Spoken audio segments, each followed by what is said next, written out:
Halo, selamat datang di Selendang Misteri. Dan kali ini ada sebuah cerita dari forum online yang bisa kita ambil hikmahnya. Kalian boleh percaya, boleh tidak.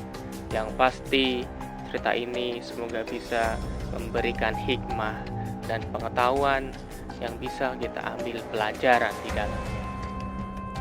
Dan kali ini cerita ini berasal di tahun 2000-an. Kisah ini sungguh aneh dan menjijikkan. Dan mungkin kalian juga akan merasakan hal yang sama setelah mendengar cerita ini. Jadi begini ceritanya. Suatu hari, seorang perempuan muda yang kita sebut saja namanya Bunga, ditemukan telah hamil di luar nikah. Dan yang membuat kisah ini semakin tragis adalah bahwa Bunga ini memiliki kelainan mental. Dia memang sedikit terbelakang.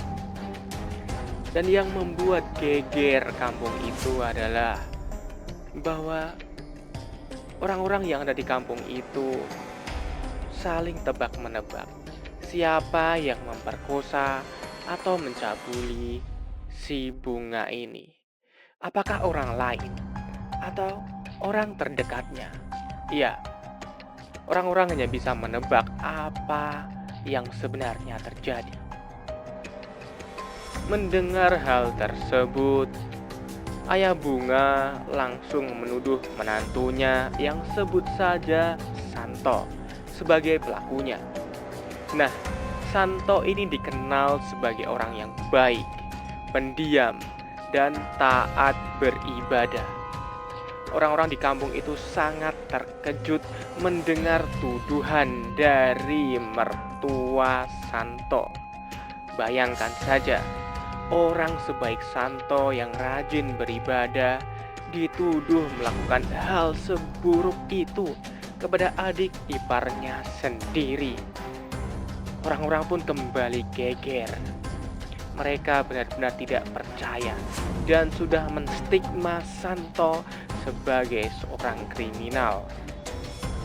Rumah tangga Santo pun diambang kehancuran karena masalah ini. Namun Santo bersumpah bahwa dia tidak bersalah dan dia melakukan segala cara untuk membuktikan bahwa dia tidak bersalah. Hingga akhirnya Santo meminta tes DNA. Pada tahun 2000-an dan di kampung juga, orang-orang menganggap tes DNA adalah hal yang tak pernah mereka dengar. Namun bagaimanapun juga, Santo berharap bahwa namanya bisa dibersihkan secepat mungkin dengan adanya tes DNA ini. Santo pun menjelaskan kepada warga di sana tentang tes DNA. Informasi yang dia dapatkan dari temannya yang juga kerabat dari seorang dokter mendengarkan bahwa tes DNA ini adalah ilmiah dan bisa dipertanggungjawabkan. Hingga akhirnya disepakatilah tes DNA sebagai bukti. Apakah itu anak Santo atau bukan? Namun sebelum hari itu tiba, ayah Bunga mengungkapkan sebuah pengakuan yang sangat mengejutkan. Dia mengaku bahwa dialah yang telah menghamili Bunga. Mungkin dia takut karena tes DNA ini tidak bisa dipalsukan. Sehingga mertua dari Santo ini tiba-tiba mengaku sebagai orang yang menghamili Bunga. Semua orang terkejut sampai tidak mengerti lagi kenapa orang ini bisa menghamili anaknya sendiri. Kasus ini terjadi tahun 2000-an sehingga hal ini benar-benar menggegerkan. Hal tersebut adalah hal tabu, hal yang sangat mencoreng harga diri desa tersebut. Tidak seperti sekarang yang sering kita dengar beritanya di mana-mana tentang kasus pencubulan, kemudian kasus pemerkosaan dan lain-lain. Warga pun geram dan ingin mengusir paksa mertua Santo ini untuk segera pergi dari desa mereka. Namun yang terjadi adalah ibu dari Bunga atau suami dari mertua Santo ini mengemis-ngemis kepada warga agar tidak sampai menceritakan hal ini ke desa-desa lain dan jangan sampai terblow up di media massa. Akhirnya warga pun sepakat untuk menutup kasus ini. Ayah Bunga tidak dilaporkan ke polisi, tapi dia harus merawat anak Bunga dan dia yang akan menjadi tulang punggung. Namun yang menjadi gempar kembali bahwa beberapa tahun kemudian Bunga hamil kembali. Warga marah dan langsung menuduh ayah Bunga sebagai pelakunya. Dengan desakan dari warga, akhirnya dilakukanlah tes DNA. Dari hasil tes tersebut, ternyata bukan ayah Bunga yang melakukan hal tersebut. Bahkan anak pertama Bunga juga tidak identik dengan kakaknya itu. Itu berarti ayah Bunga bukanlah yang menghamili Bunga untuk yang kedua kalinya.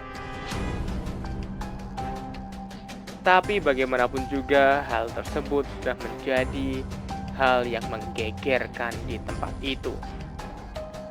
Hingga akhirnya suatu hari terungkaplah hal yang aneh tersebut. Ternyata Bunga dihamili oleh seorang dukun yang merupakan kepercayaan ayahnya sendiri untuk merawat Bunga dari kondisi mentalnya. Mungkin dukun ini mengajukan syarat bahwa dia meminta Bunga untuk dicubuli agar hajat yang diminta oleh ayah Bunga terkabul. Entah hajat apa itu. Apakah hajat itu agar Bunga menjadi normal kembali atau agar ayah Bunga menjadi kaya? Entah, kita tidak tahu.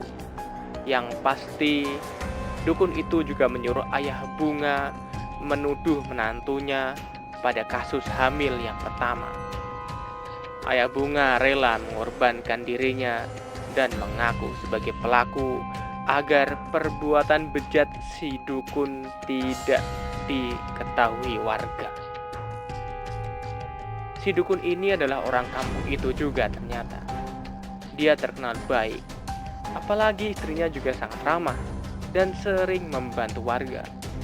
Semua orang terkejut waktu itu. Hingga akhirnya dukun itu dilaporkan ke polisi. Namun dia kabur ke daerah Tangerang dan tinggal bersama anaknya yang merantau di sana. Selang seminggu kemudian terdengar kabar bahwa dia meninggal. Ada yang bilang si dukun bunuh diri, tapi yang pasti kami tidak tahu kebenarannya. Mungkin dia stres, atau memang dia bundir untuk menghilangkan jejak kriminalnya. Hingga kini Bunga memiliki 2 anak tanpa suami. Kasus ini benar-benar membuat geger kampung tersebut.